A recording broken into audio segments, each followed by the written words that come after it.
So let's look at the question together. We have a load 800 grams that is acting downward. Then it is supported by two strings. The tension in the string 1 is T1, which is inclined at an angle 60 degrees to the vertical.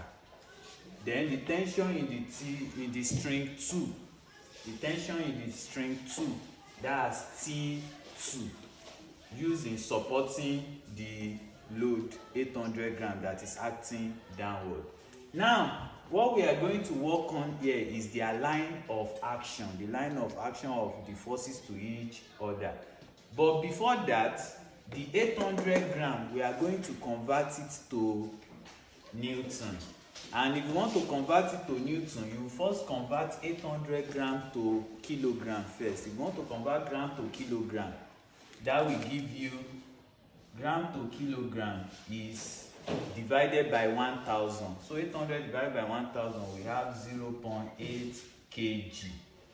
Then to Newton, don't forget, weight is mg, mass times acceleration due to gravity, and we have acceleration due to gravity from the question, which is 10 meters per second square. So if we now convert this to Newton, we are going to have 0.8 times 10, and 0.8 times 10 is 8 Newton.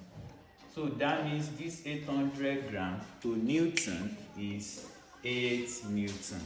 Now the next thing is to trace out their line of action. So this one, we trace it like this. It's acting vertically. Then this one, this is its own line of action. Then we complete this one. If you look at it very well, we are having a right angle triangle. If you look at triangle A, B, C, that's a right angle triangle. Now, don't forget, this side is T1. Now, if this side is T2, this side is also T2. So this is T2. This place is T1. Don't forget the question, we have to find T1. Then the line of action of 8 Newton is like this. We complete this. So we trace it like this.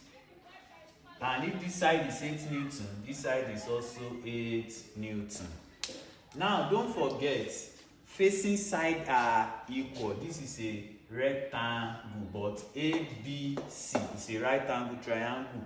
But here like this, we are having a rectangle. And you know, one of the properties of rectangle is that facing side are equal. So if this side is 8 Newton, this side will also be 8 Newton. Now, we have our right angle triangle. I can bring out the right angle triangle. If I bring out the right angle triangle, this is it. Permit me to write here.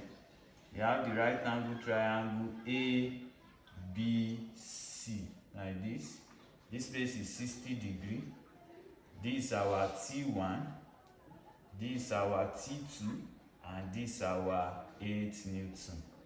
Now, the question says we should find T1. That's what we have to find. So we are less concerned with T2. To now find T1, since it's a right angle triangle, you know, for a right angle triangle, we can use Pythagoras theorem, and we can also use trigonometric ratio. So this one, we are going to be using trigonometric ratio. That's SOHCAHTOA. So we are going to choose which one to use, either SO, either chi, either TOA. Don't forget, SO is sine theta is opposite over hypotenuse, chi is adjacent over hypotenuse, and tan theta is opposite over adjacent.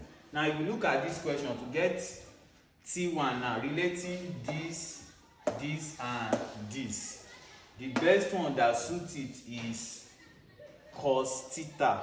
Because this is opposite, this is adjacent, this is hypotenuse. So we want to relate the adjacent and the hypotenuse. That means cos 60 degrees equals to the adjacent, which is 8, over the hypotenuse, which is T1. Now, cos 60 degrees is 0.5.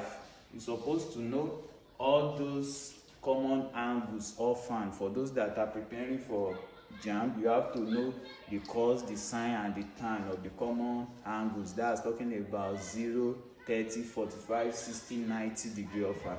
So cos 60 degree 0.5 equals to 8 over T1. Now, if we make T1 the subject of the formula now, T1 will be equals to 8 over 0.5. And if we divide 8 by 0.5, we are going to have 16 Newton. So which makes the correct answer to be 16